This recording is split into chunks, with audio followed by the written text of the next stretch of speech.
One of life's greatest questions is what happens to us after we die? Is death the end or a new beginning?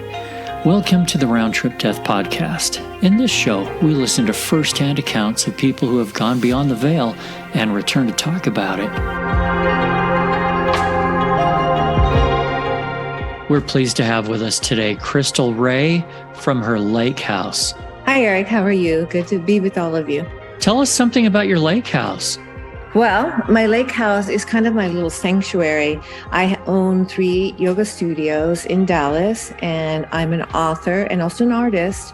So I have a real creative soul. So one of the things I love about this particular lake house is it's only an hour away from my home, which is like fantastic. I can come down here and there's solitude and peace. I always feel like when I walk into the lake house, like my blood pressure just goes, whew. It's so peaceful. That's like me with the ocean or the mountains. Same thing. Just let the stress kind of wash away. The blood pressure comes down. The creative side of the brain opens up. Anyway, would you tell us a little bit about you? I guess the thing I should tell you is that I'm just recently married. I've been married for 2 years now. I have a wonderful husband after 28 years of being single. And by the way, that was following, the 28 years was following a near-death experience, which we'll talk about soon, I'm sure.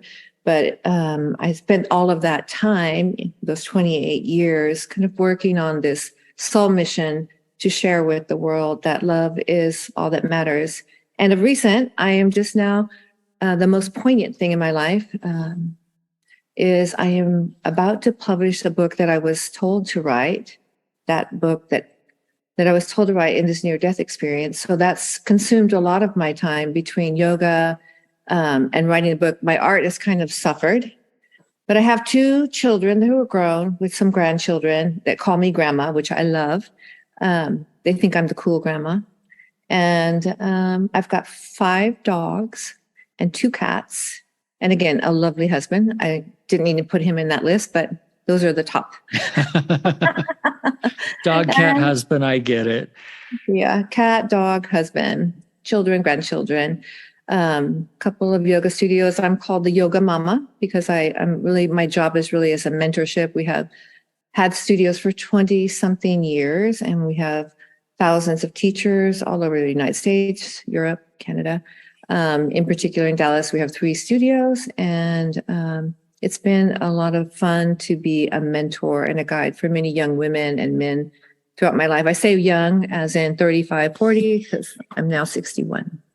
Well, I would have believed when you were doing the math earlier, 28 years of being single, 2 years of married, I was going to let people just believe that you were 30 years old.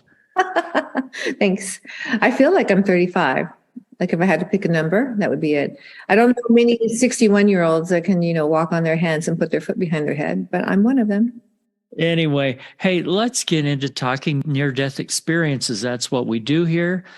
And I'm really glad that you agreed to be on and talk about yours, because what led up to it is also interesting. I mean, it was kind of a spectacular, I guess, accident that you had. But why don't you give us a little background? What was going on and led up to this? Okay, so I had a very turbulent childhood. I think that's probably normal for many Americans, the dysfunctional, functional. My parents were drinkers and a little bit abusive. And so my childhood was very kind of tormented. And as a result, I really had a really deep and questioning soul. When you become the parent to your parent, you're not really given the opportunity to be a child. And so I always had these very elevated thoughts at a very young age. I remember one morning in particular when I was being forced to clean the ceiling or something and having this really poignant conversation with what I understood to be God at that time. And I remember thinking, if there's good people and bad people in the world, and if that is the parameter to get into heaven or avoid hell, it didn't matter to me. I just chose to be a good person because I am a good person. And it was my first real sense of worthiness in my life because I suddenly realized that means I am a good person. And with that, Eric, I turned around and walked off the counter where I was cleaning the ceiling. And I fell into a void, all I can call is a void, which was like a whirling time and space where I saw myself from a distance, curled in a fetus position. And it was as almost like a tornado, but it wasn't really a tornado because there was no sound. It was just this whirling time and space. And I was in the middle and I was very peaceful. And it came to a very gradual halt. And I was floating out in this like serene velvet night with stars. And I looked out in the distance and I said, those are stars or energy. And that's what we are. I am. And boom, I was back in my body. The most interesting thing about that experience is that I never hit the ground. I fell face first into the ground. I never hit it. And the reason I know I didn't hit it because I ended up standing on my feet like a cat. Wow. A cat falls, they always land on their feet. And then I had this experience. I thought, oh, well, I must have hit my head. You try to justify and somehow saw stars and made it to my feet. So I went to the restroom. I looked for, you can't dive into the floor without having at least a bruise or cut something, bump. I had nothing. And so I went and I told my brother, God save me. God save me. Because I had this like amazing, he started laughing, thinking I had completely lost my mind. And I started laughing. We both ended up laughing. I said, listen, Mark, I understand it sounds crazy, especially since we come from this agnostic atheist home where God was only damned, really. He wasn't really welcome in the house. And so I said, but never forget. And the funny thing is that my brother is now a minister, right? And he's been even though he didn't see the fall, he wasn't there, but he's been because I somehow knew as a little girl that I would think this was a dream. You know what I mean? Because it's so fantastic. I said, just never forget that this happened. So year by year, I said, do you remember? He's like, yeah, I remember. Yeah, I remember. But all of that, just to put into context of like post falling from there, I started calling Sunday school buses. I kept looking for answers, walking to church. I was baptized 5 times because I didn't feel it. How old did you say you were at that time? This was between the age of 11 and 13 when I was on this great mission to find truth. So I would walk to church. I would call Sunday school. My mom thought I had literally lost my mind. I read the Bible 7 times, forward and back. And I could not find in any spiritual text, not even the Bible, because I read a lot, the love and the all-encompassing sense of all-pervasive forgiveness, kindness, grace, love that I felt in that moment. And so the last guy that I went to when I was a young girl, before I kind of gave up on religion, was a guy that was one of those evangelistic healers that like puts his hand on your head and you fall back and then you're healed and all this stuff, right? And he's basically a hypnotist. There were people lining up. They were all falling. I thought, well, why not? Let's give this a try. But the minute he touched me, I knew it was not that radiant energy. It was a very heavy, dark energy that felt bad. And I remember saying, I did fall back and I came up and I said, that is not love. And then they escorted me out because they were like, she didn't act properly. He did not act properly. And I was escorted out. So I just kind of put, at this time, my turbulent childhood, I left home at 17. Between 13 and 17, there was a lot of upheaval, teenager stuff, and just trying to survive in my very dysfunctional home. So I put all of that on the back. I had to just survive. I just said, okay, I let that go. 17, I left home.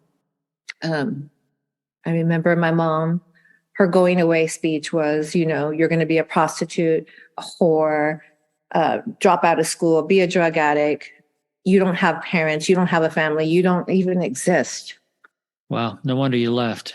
And so I was like, okay. I made straight A's. I graduated cum laude. I had my own apartment. I worked my way through college. I did all of this. Sounds rough. It was really hard. But it gave me a sort of grit that I think was necessary for my life, because now as a mentor and as a guide, someone can look in my eyes and say, oh, but I've had this horrible thing. I've been raped, I've been pillaged, I've been abused. And I can say, look in my eyes and you see, I've done all of that, had all of that, and I still choose love, because all of this other stuff doesn't really matter.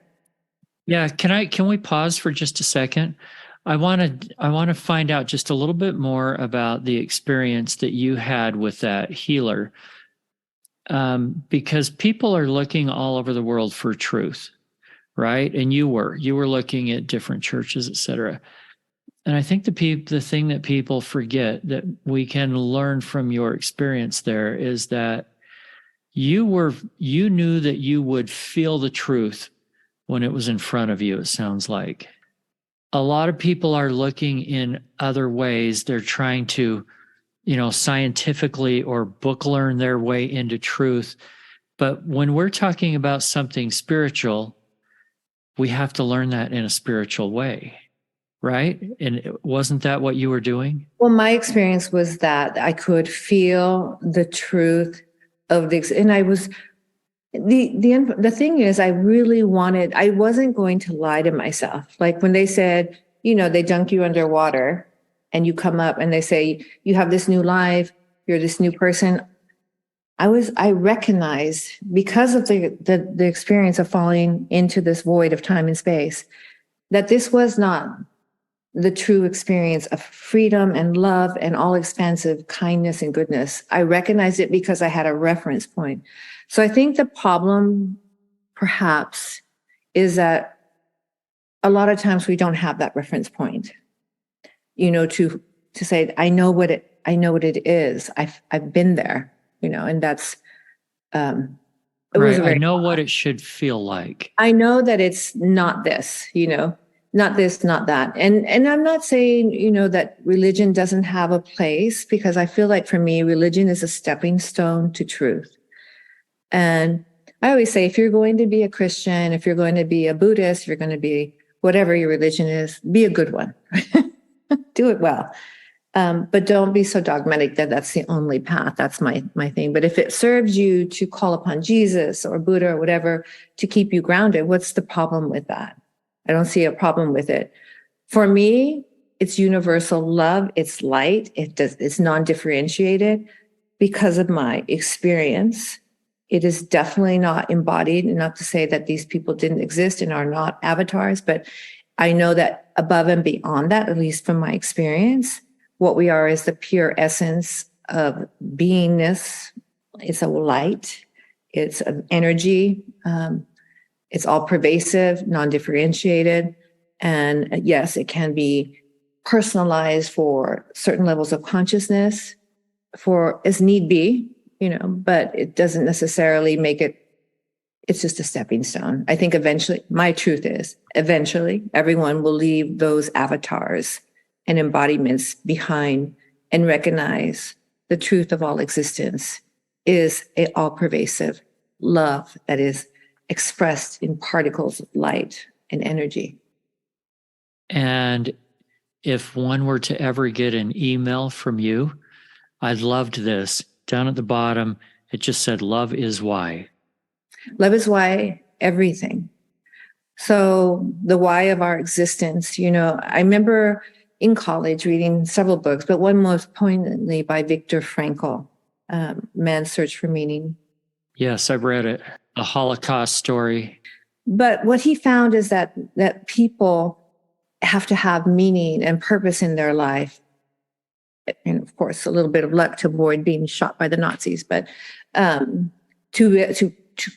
continue to survive. How can you survive when, like, for example, in a childhood where, you're being abused and you're being, you have little to eat and you're forced to work, and, how do you survive these kind of holocaustic experiences of life?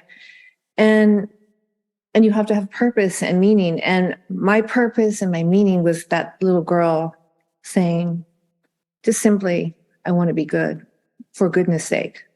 I don't want to be good to get to heaven. That seemed corrupt to me, even at 13. And I don't want to be good to avoid hell. And I really didn't even want to sign up for a God that could create a flawed being and then punish it for being flawed. It just seemed so ridiculous to me. Like, okay, if you're going to do this, it seemed really, and beyond that, like this is a finite point of time, 89 years, 100 years of life, and you will suffer for all eternity for this speck of nothing in context of all of eternity. The math is wrong. It should be the reverse of that. So I had a really hard time coming to terms with all of that. Your logic makes sense. All right, let's fast forward a little bit towards your near-death experience. Okay, so fast forward post-divorce, feeling much like a failure, like Cinderella and the shoe didn't fit. Somewhat like my mom was right about me. You know what I mean? Because she had said all these negative things and I couldn't even sustain a marriage. I did have 2 beautiful children, and I didn't really date for about 1.5 years because I had been married for 13 years and I had never, to me, divorce was not a possibility because I wasn't going to be my mother who had divorced. And of course I did. But so after about 1.5 years, I decided, well, this is unhealthy. We need human contact. All I did was stay home and work with the kids and do my thing, but it was a very solitary time in my life. And so I decided that I would date just friendly dating. And I decided to go on a trip with a friend of mine who was very interested in dating me. But I said, listen, I'm not ready to date, but I'll go with you as long as I can bring my cousin. Chaperone. A little chaperone for this 35-year-old woman. And he said yes. And we went on this trip. But what I found is that it really wasn't, my life. I was very kind of clean living. I never have drank. I never smoked. I never did drugs. It was not because I was a judgment against it. It's probably just because it's innate in who I am. But when this particular gentleman that I went with, his family drank, they cussed, they smoked, it was just an environment that was very toxic for me and for my cousin, who was this beautiful clarinetist in the Dallas Opera. And so we decided, this is really not as much fun as it looked like it was going to be. So I was leaving a day early. So I told my friend, I said, listen, I think we're going to head out a little early back to Dallas. And he said, okay, let me take you to the airport. Well, on the way to the airport, we were going up a mountain and there was a car coming down. It was icy conditions, kind of a blizzardy. It was in Vail. And this car we started spinning, first of all, and then he put the brakes on, we started spinning. This car that was skidding towards us hit my side of the car, crushing the side of my door in, continuing to spin us around and threw us off a cliff, which was 25 feet before you hit the ground. And then we rolled 10 times. So to your earlier point, it was a very kind of spectacular wreck. And I'm sure it's kind of one of those things you see in the movies and go, that never happens, but actually it did. It sounds just like a movie. I think we can all picture that from some movie. From some movie, yeah. But it actually happened. And when this happened, I had a very spiritual experience that even today, 30 years later, I'm still in reverence to. And this experience started with time slowing down, and me viewing my own existence from a panoramic view, 3-dimensional view of everything that had happened, and most importantly, the poignant things that had happened in my life, and the ripple effect of my actions, both good and bad, out to infinitum, how a kind act would go out and out and out and out, and also an unkind act the same way. And I saw everything from 3-dimensional view and 365-degree view, like front and back. It was all-encompassing view of every single thing, which sounds impossible in the span of a few seconds, which I'm sure it took us to hit the ground. But I was shown in that moment this view, and I remember thinking, oh, I didn't know I was going to die today. Like it was a surprise to me. But I didn't have the typical fear response that most people have based on my childhood experience, where I had already fallen into this vortex. So I was like super calm, like I was calmer than a cat. Like I was this Zen moment. I remember looking in the car, the guy who was driving was frantic. The cousin in the back seat was screaming. And I remember looking back and having so much compassion for her. Like, I'm so sorry for your fear. And then I just kind of slumped in my seat and said, okay, it's too late. I'm going into the light was the last thing I said. I'm going into the light. And then I was shown in those moments, like multiple realities of which I could choose, one of which I could come back and be crippled or have brain damage, or I could die. These are all possible lines of energy or possible destinies. And of course, the one where I come back and I meet Eric. Yay! You picked the right one. And so this is the one I chose and write a book about love. And so I was shown all these possible destinies and opportunities. I was shown my children also would have different life timelines based on what I chose, but that each soul is here for the bliss of their own existence, and that my children's life was not dependent on me, which was quite a shock because I was quite the mother bear, that they would be fine without me, which I was really shocked about that. And I had always, I think, based on, my childhood, seen life as like a big, heavy burden. Like life is like, you got to be good, a good mother, a good wife, a good ex-wife, a good daughter, a good this, a good that. And there was not at that point in my life a lot of joy. Exactly the opposite of that. It was just like life seemed like a heavy burden. And in that moment, I was shown 3 poignant things that I spoke with you about the other day that changed my view of life forever. And they're simple things, but they absolutely changed my life. And the first one was that I was shown that I had never seen or experienced the sunrise, which of course I have, but I hadn't really seen it with the full expression and then the symbolic meaning of the sun rising and setting and how that is symbolic of our lives and the opportunity that we're offered each day as the sun rises and the opportunity as the sun sets to let everything go and rest. And then second thing I was shown is that I'd never really smelled freshly cut grass. I had this overwhelming, like when someone's mowing their lawn and you have that freshly cut grass smell that we all recognize. And I was just shown like I hadn't seen the beauty in the things that I had just disregarded because I was too busy. In other words, I hadn't stopped to smell the roses, much less to smell freshly cut grass and all of the beautiful things that were around me that I had just completely disregarded, like the scent of freshly cut grass. And thirdly, I was shown that I had never, ever reached out and touched someone. Like, of course, I have 3 children, 2 children. I had a couple of miscarriages, so that's why I said 3. I have 2 live children that made it. I actually had 6 pregnancies and only 2 children, which is probably one of the worst things for a marriage, but that's another story. But I have these 2 children, so obviously I had intimate contact with someone, but I was shown that I had never really fully embraced the gift of physical touch, of being able to reach out. When you lose someone like a loved one, I think one of the things that we all know that we miss most is that we can no longer reach out and touch them, like give them a hug, like hold their hand, like brush your fingers through their hair. Like those things that we miss when they're gone. And I was shown like I had all these gifts and I had not really even seen the beauty of my own life because I was too busy with the burden.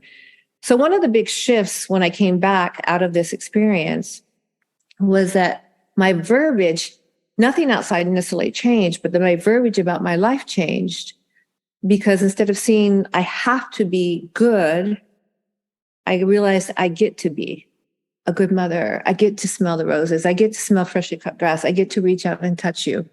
I get to. That's a gift. It's called life. And I really had a different experience. And, post accident, there was a lot of like chaotic stuff going on, too much to really talk about in a short podcast. But were you badly injured? surprisingly not. And here's the really crazy thing about that.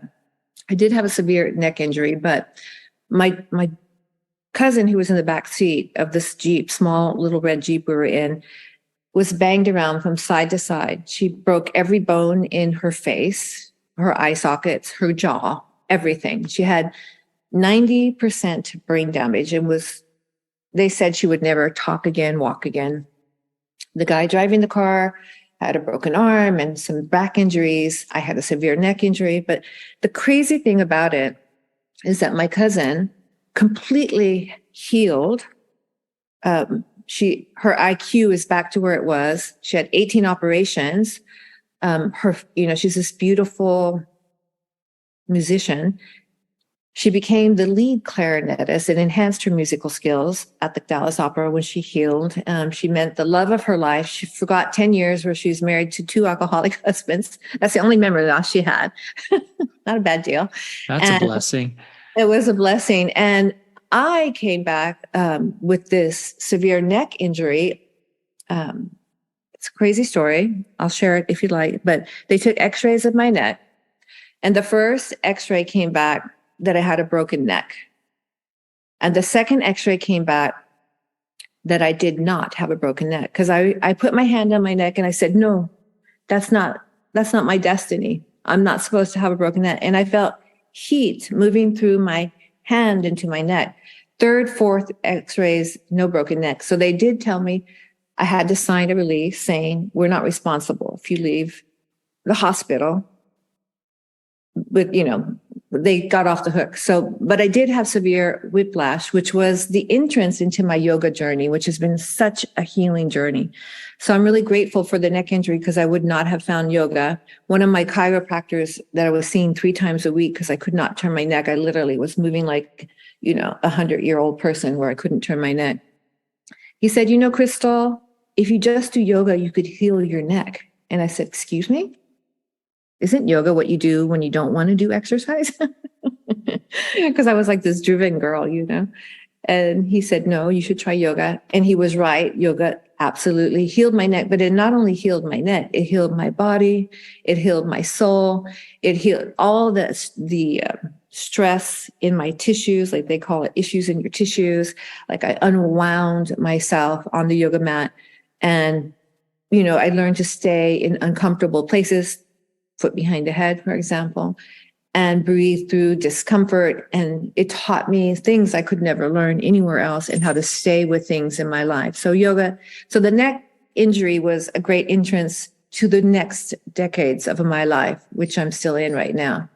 So it was a really beautiful thing. Post accident, I saw auras around people, which I had no verbiage for because I was, again, not a spiritual being. I was just a girl who wanted to do good. I knew people's thoughts. I didn't want to touch anyone because I could feel their deepest fear and their greatest joy. And it was just overwhelming. I did not want all this information. I was like, listen, this is not for me. This is not what I signed up for. And I eventually learned how to close that energy down so that it wasn't such an open door to all these experiences that I wasn't ready to. I had to do a lot of self-healing before I could take on other people's, which is the last 20 years, basic 30 years of my life was when I was given this mission to write a book and tell the world that love is all that matters, coming from my dysfunctional childhood where I felt unloved. My father left very young. My mother remarried, alcoholic husband. An inspirational thing of the day was, I can't wait for you, GD kids to grow up and get the hell out of here. And so I didn't feel loved as a child, although I have to say, even though my mom was very, dysfunctional, somehow I always knew she loved me, which was a great comfort, even though she couldn't express it in the terms that a normal mother would. And my marriage, I married somebody who just liked women a lot. Really good guy. I mean, lovely man and a great person, and ended up being a decent father and a good friend, but not a good husband. So I was like, why would I be the one chosen to talk about love. It seemed like such a unlikely match. And so I spent the rest, I knew that it was a mission that I had to heal myself. And I realized that all the context and the challenging complexity of my marriage and childhood gave me a foundation where I could speak directly to people with trauma and drama and say, yes, it is a possibility. And yes, we do magnetize things into our life for our soul to evolve, but it's all for love. Like all of our challenges and all of our gifts are to the benefit of our own personal evolution and soul expansion and for the benefit of the whole. Like it all works in a bigger picture and a wider view, for the benefit of having the experience of the experience so that we could know it more profoundly. And I think I'm one of those souls who said, bring it on. Let me feel it. Let me dive deep into the darkness so that I can face anyone who's having these issues and say, listen, look at me, look in my eyes. I have beat the odds. I've done the work. I've seen the science. People that have this childhood, they don't end up where I'm at normally, but it is a possibility. Yeah. It is a possibility. And love, and back to your question, in love is, I've always felt like there's been angels and guides by my side, even when I not necessarily was like in a spiritual life, but they were always there, kind of there. And the reason why they're there is because of love. Like love is the answer. It's all that matters. It's the why of everything. It's the answer to questions you haven't even asked. And and I also know that everything is already in completion. Like there is no real time, that the past, the present, and the future is all on top of itself in the eternal now. And in that sense, like it all makes sense when you see things from this perspective. And by the way, the soul is never hurt. Like regardless of what happens to us, either mentally, physically, or emotionally, the soul is always innocent, always pure, untarnished, unburdened, and is choosing to have this experience for the experience and for the profundity of what that offers to the soul and to the whole. I know that's a lot in a mouthful. Sorry. Do you think that one of the reasons why you felt this calling to talk about love is because there were times in your life where you didn't feel loved, and so you can really understand the contrast? I definitely would say that yes to that question. That is definitely for sure that I never even, like a lot of people feel unworthy of love. I never really had that. I just felt unloved. I felt like something I was doing was wrong, and somehow I was making the wrong choices. I know now that it's all energy, and like attracts like, and I was in a certain energy tractor field that attracted a certain person and people and places because that's the energy where my soul would best be served to grow and to learn and to serve. If we can go back to the accident for just a minute. Okay. You mentioned that you saw different paths that you had to choose from. I forget your exact wording. Was that symbolic or was that a literal seeing something? No, it was a literal. Not only did I see the path, I saw it to its completion. I saw these different paths from beginning to end. Like all paths lead home. They all lead to love. They all lead to God. They all lead to whatever you want to call it, but this source of creation. And it didn't necessarily matter which path I took because the end is already complete. It's all for all of us, from Mother Teresa to Hitler, all the same. The end is it's just a bumpy road, a dark path, a high road. And we know we take a lot of these different paths for the benefit of the soul having the experience. Because if I was to tell you, hey, Eric, write me a thesis on apples, but you've never eaten an apple, but you knew how to speak about apples, let's say, because you've done the science on it. So biology of an apple, poetically, you could speak about it, the beauty of an apple. Intellectually, you could make references philosophically about an apple, but you've never really bitten into the apple. So for me, what life is, and I love the apple because it's kind of like a spiritual analogy, right? It's taking the bite of the apple so that you can have the visceral experience of it, which is quite different than the intellectual understanding that maybe a computer would say this and this and this equals that. But the computer can't bite the apple. We can. That was what I was shown about. These are the gifts of your life. You get to have this visceral experience, unavailable and unparalleled in the universe. It's such a gift to be born, and so rare in the universe to be born a human, and a very challenging and stern teacher, planet Earth, because of free will, choice, contrast, change. Yeah, this is not the easiest place to be, especially right now. No, but lovely. But it's for those souls who are like, want truth, that want, to dive deep. And it's powerful. It's a powerful place of change. It's quite awesome when you see it from a distance, Yeah. Are you able to remember any of the other paths that you saw? Well, the one where I came and I was crippled in a wheelchair, an old woman and dying and such. Another where I was, had a different level of intellect that meant many other people had to be caretakers.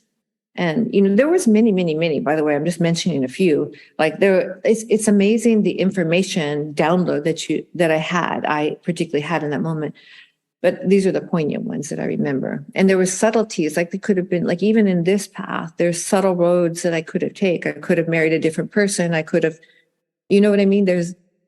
It's not just one path, and you're continually changing your destiny with each choice. I read this book, Eric, and it was really interesting, called Einstein's Dreams. And in this book, there's a woman walking across a field that's covered with snow, and she's wearing a long white dress and poignantly has this beautiful red hat on. And the wind blows the hat away, but she doesn't notice. And there's a man up on the terrace, and he notices, and he's watching from the distance. And it shows these three different destinies that this man has, where he hollers out to the woman, Miss, your hat. And she says, thank you. She picks the hat up and goes. The second, where he runs down and he just shyly hands her the hat and shakes her hand and goes upon his way and forever remains a bachelor. And the third, where he invites her to coffee and they get married and have 3 kids and 2 dogs and a cat and whatever, And so the point of sharing the story was that similarly to me in my near-death experience, I was shown that even the smallest choices shift the compass of our lives and lead us to unimaginable new lands of opportunity, growth, and evolution. And so it'd be something so simple as like, should I put pink lipstick on because I'm a girly girl, or red lipstick? And I was like, well, what's the right choice? And to your point that you mentioned earlier, there really isn't a wrong choice. It's just a choice that brings you more joy. So if pink brings you more joy today, put pink on and feel into that. So I got really good at feeling into, because each soul is here for the bliss of its own existence, even if that means in a challenging life, such as a concentration camp or a childhood that's very challenging. The soul is there for the bliss of having that visceral experience. So now, as an adult and a woman who's free to make her own decisions, I get to decide between pink lipstick and red lipstick. And the way I make those simple and obviously more complex choices in my life is by feeling joy. And here's one thing I've noticed, and I teach a lot of my students this, is that most people look at these big crossroads of their life and think, this is a crossroad. This is where my life changed. That's not true. Your life changed when you made little choices that led you to this choice, to that choice, to this particular crossroad, and not another crossroad. So our choices become very poignant when you recognize this. It can be a little overwhelming until you realize that the answer is always love. And love is always expressed and experienced as joy, even if it's challenging. It's kind of like the joy of figuring out a complex mathematic algorithm or something. It's really hard, but there's so much joy being deep into the problem. You know what I mean? It's like delicious to be in that problem. And by the way, I'm not a mathematician. it's maybe another life. That's a wishful thinking for me because I'm dyslexic and I flip numbers around. And even though I graduated magna cum laude, I had to take elementary math twice before I could pass what I call sadistics instead of sadistics. I remember that class, or in my major, classes in statistics. I'm trying to understand something here, and I hate to keep going back, but as I talk to people and do interviews like this all the time now, some people have choices to come back. Some people are just told to come back. Some have choices like you did, various paths, but a lot don't, or they don't remember them anyway. And it's hard to understand why, if someone had a choice, maybe they would pick a path that to us in this world seems very painful. Like maybe the path they chose or was just given to them meant, a long-term brain injury, a long-term paralysis, who knows what. Do you have any feeling on that? I do. I think everything is divinely purposed. I think many souls come back and carry a heavy burden such as that in service to others. And so many times they're not even in their bodies, but they come back as in service to others because there is some learning around the situation for the family, for the people closest to them. Or if they come back and they have, a very unhappy life. One thing I thought about a lot is like when you pass somebody on the street and you see like a guy with a paper bag and a sign saying, "God loves you, please give me $5." And he wants to go get drugs. And most people look at this person and they think, this guy's a loser. I'm not giving him money, or who cares? Here's some money, go get some drugs, whatever the case may be. But when I look at that person, I know from my own internal experience of it that some people come back and they're born into, like, let's say a mother with methamphetamine addiction. They're tortured as children. They come back with this very heavy life, like worse than what we can even imagine. And they end up on the street corner, but they are truly avatars that come and they sit on the street corner. So in case one person, and perhaps me or you, drives by and we decide to put our bottle down because we see what the result could be. And so their life, it's such a heavy burden that only a super evolved soul or a baby soul would take that path. It's one or the other. And so that path is either a super evolved or a baby soul that's there and embodying this super heavy path. And when I drive by someone like that, I just think how challenging it must be to have an addiction, to not have family, to live on the streets, to not have any potentiality in my future, and what that soul must be going through. And again, I don't believe any soul will be left behind. Even the basest and most vile creature that we call human will eventually evolve and find its way to its source, which, if the seed is love and the source is love, then that which comes out, even if it's full of weeds all around it, that's what it will find its way to the light. And so there's a couple of answers. I don't think there's a one size fits all for sure. The fact that I was shown multiple destinies, I truly believe, even if you were told you have to go back, it was a soul choice that you made with this divine being that at this point, I probably won't want to go back, but you need to send me back. I think it's a choice. I don't believe anything is put upon us that we do not, of our own free will, choose. That's why we're on planet Earth.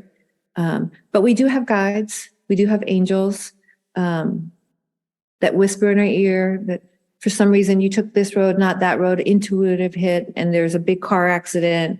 I've had many occasions as such where I feel like angels and guides and spiritual masters have been by my side, and I'm really grateful. I don't think I would be sitting here. I mean, the powerful woman that I am, had it not been for all the love that was been poured out to me from these spiritual family that I have, that we all have. How do you know when it's them whispering in your ear versus just Chrystal's own thought patterns going on in her brain? There's a very big differentiation, because thoughts, are like disconnected from feeling, and feeling is not necessarily connected to thought, because you could like say, for example, love is a good experience, like a intimate love with someone. Like your mind could say, this is crazy, I shouldn't love this person, but your heart is open wide, right? There's no connection to this, I should, doesn't make sense. So I think that, the intuitive hit of knowing, it's just a feeling. And there's been some times when I've had near fatal accidents in my life where you're an inch away from some kind of big disaster, and that something and someone was watching out because it wasn't your time. And I think your time, by the way, when you talk about time to come, time to go, when there's nothing more to learn on this planet and there's no more love to give or to receive, there's no reason to be here. So for me, like I'm happy anytime I'm supposed to go, when I'm not here for another meal, I'm not here for another pair of shoes, another anything. Like if my soul can't learn, can't be of service, can't love, then I'm no longer need to be here. So I think if we're staying here in this realm, and again, we could leave and come back too. Like if a lot of people can leave, like let's say they commit suicide or whatever, they're going to come back like that. I don't believe that that's, you're going to hell because you created, I don't really believe in hell, first of all, but I don't believe that I do believe there's consequences, but the consequences are rooted in love, not fear. Like at any time, I think a lot of people manifest illnesses to leave the planet because they're just so unhappy in their life. And so when you're unhappy in your life, you start to decay in your cellular tissue. And so this, like again, each soul, the most healing thing you can do. Oh, by the way, just for your listeners, I was also told, for those out there listening to this who are healing, that sound and light is the future of medicine, and to include that in the book. And it's been a basis of my own personal healing. I do sound baths weekly. I don't know about the light expression, how that is meant, but I was told to write it, so I did. It's in the book. But I know that sound has a really powerful healing effect because we're all vibrational and there is an attunement, and being in the presence of somebody with a high attunement is very healing. So, for example, going to sleep with the TV on is not healing for the body. It can be the opposite of that. Or watching the news, it can have a very detrimental effect because it's so much negativity that it starts to shut the joy down in your body. Oh yeah, you can feel it. You can just feel yourself shutting down. People say, well, don't you know this horrible thing's happening? I'm like, no, I don't know. I typically will know because somebody will tell you, but I don't absorb that. And, they call it programs because it's programming you, in my opinion. So what is a sound bath? A sound bath is high vibrational instruments, and they're only high vibrational because of the practitioner sending energy through them. So it could be a bell, a gong, a chime, but when you're in a certain space, you move energy. When I'm in that space, I almost feel like, and I give these every Friday night, I feel like I'm moving healing energy through the vibration of my voice and of the instruments that I'm playing, as a healing modality for many, many people. So that's what it's been for me. But I also feel that as I offer this, I get a lot of healing myself, necessary healing for my own soul, which I think we're all in a continual process of healing, because there's always the little hits that come in life, little disappointments. I would like to say that after a near-death experience, you're completely enlightened, but that's not true. You're human, we're all human. And I get to evolve along with everyone else because I've had an extraordinary experience and I've done a lot of deep inner work and research. I don't proclaim to be all-knowing or have all the answers. I have the answers for me that are true for me. And if they resonate with you, then I'm happy about that. And if they don't, I'm okay with that too. Okay, I have one more question, but I'm going to mention the title of your book, Love Letters to Your Soul. That'll be interesting to find out why it's named that. It'll be out about the same time that this podcast is, for people that are wondering. Your theme seems to be love is why. How do we apply that into every decision that we make every day? Okay, here's a question that I ask, especially in challenging decisions. I ask myself, what is my most loving response?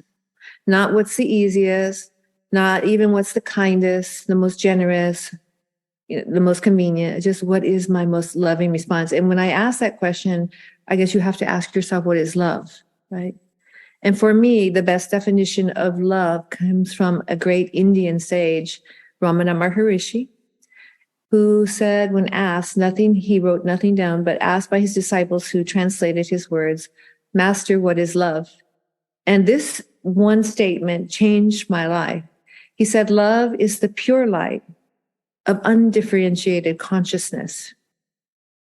And if you break that down, it is quite profound. And so when I say, I ask myself, what is my most loving response?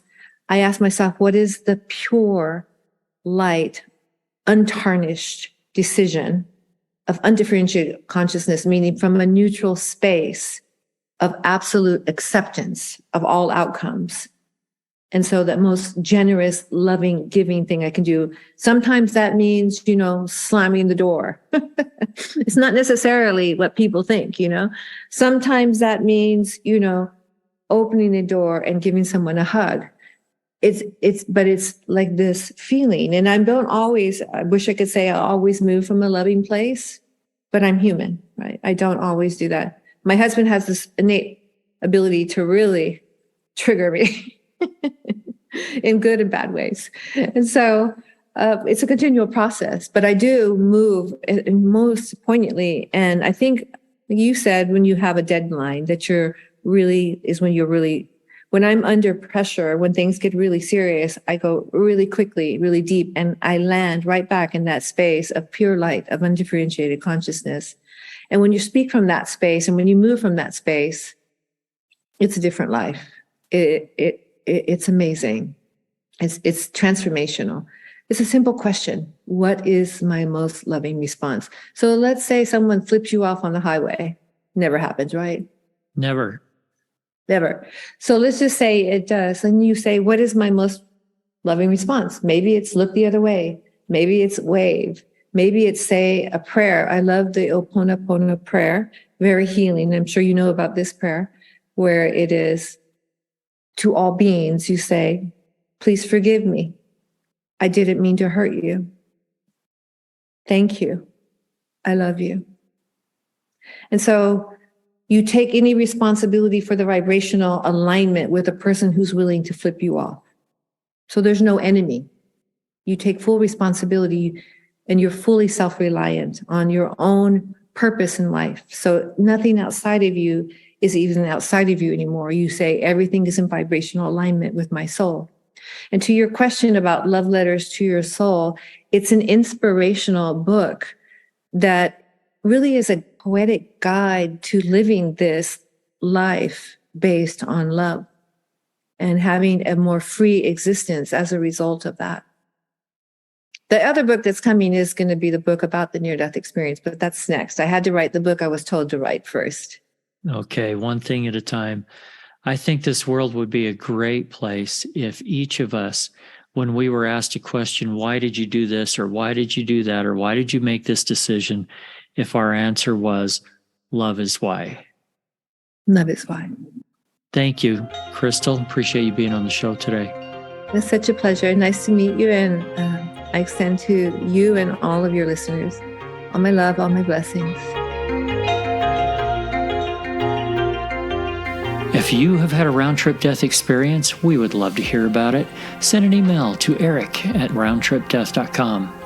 And lastly, if you have found this program uplifting, if it's given you just a little more hope in the future, share it with a friend, hit that follow button, and take a few seconds to write us a review.